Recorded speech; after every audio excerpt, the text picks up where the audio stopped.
ನಮಸ್ಕಾರ.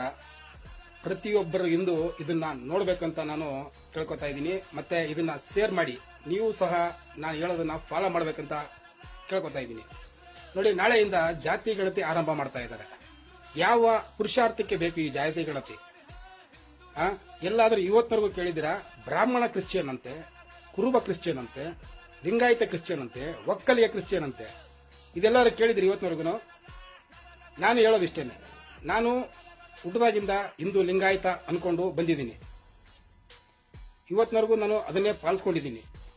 ಮತ್ತೆ ಮುಖ್ಯವಾಗಿ ನಾನು ಲಿಂಗಾಯತ ಅಂತ ಹೇಳ್ಕೊಳ್ಳೋದಕ್ಕಿಂತ ಮುಂಚಿತವಾಗಿ ಹಿಂದೂ ಅಂತ ಹೇಳ್ಕೊಳ್ಳೋದಕ್ಕೆ ಹೆಮ್ಮೆ ಪಡ್ತೀನಿ. ನಾನು ಗರ್ವದಿಂದ ಹೇಳ್ತೀನಿ ನಾನು ಹಿಂದೂ ಅಂತ. ಯಾಕಂದ್ರೆ ನಮ್ಮ ಮನಸ್ಸಲ್ಲಿ ಹುಟ್ಟದಾಗಿಂದ ಅದೇ ಭಾವನೆ ಮೂಡ್ಕೊಂಡ್ ಬಂದಿದೆ, ನಾನೊಬ್ಬ ಹಿಂದೂ ಅಂತ ಮೂಡ್ಕೊಂಡ್ ಬಂದಿದೆ. ನಾಳೆ ದಿನ ನಮ್ಮ ಹಿಂದೂ ಮುಖಂಡರು ಈ ವೀರಶೈವ ಲಿಂಗಾಯತ, ಆ ಲಿಂಗಾಯತ, ಈ ಲಿಂಗಾಯತ ಅಂತ ಹೇಳ್ಬಿಟ್ಟು ತುಂಬಾ ಗೊಂದಲ ಮೂಡಿಸ್ತಾ ಇದ್ದಾರೆ. ನಾಳೆ ಜಾತಿ ಗಣತಿ ಆರಂಭ ಆದ್ಮೇಲೆ ಏನ್ ಬರ್ಸ್ಬೇಕು ಅಂತ ಇನ್ನೂ ಒಮ್ಮತದ ನಿರ್ಧಾರಕ್ಕೆ ಬಂದಿಲ್ಲ.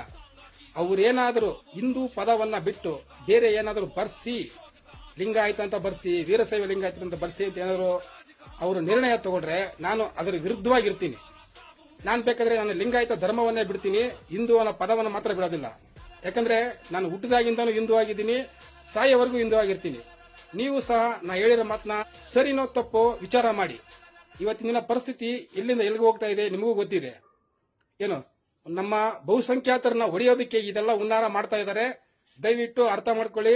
ಪ್ರತಿಯೊಬ್ಬರು, ನೀವು ಯಾವುದೇ ಜಾತಿ ಆಗಿರ್ಲಿ, ಒಳ ಜಾತಿ ಆಗಿರ್ಲಿ, ಹಿಂದೂ ಪದವನ್ನ ಮಾತ್ರ ಬಿಡಬೇಡಿ. ಹಿಂದೂ ಅನ್ನೋದೇ ಬರ್ಸಿ. ನಮಸ್ಕಾರ.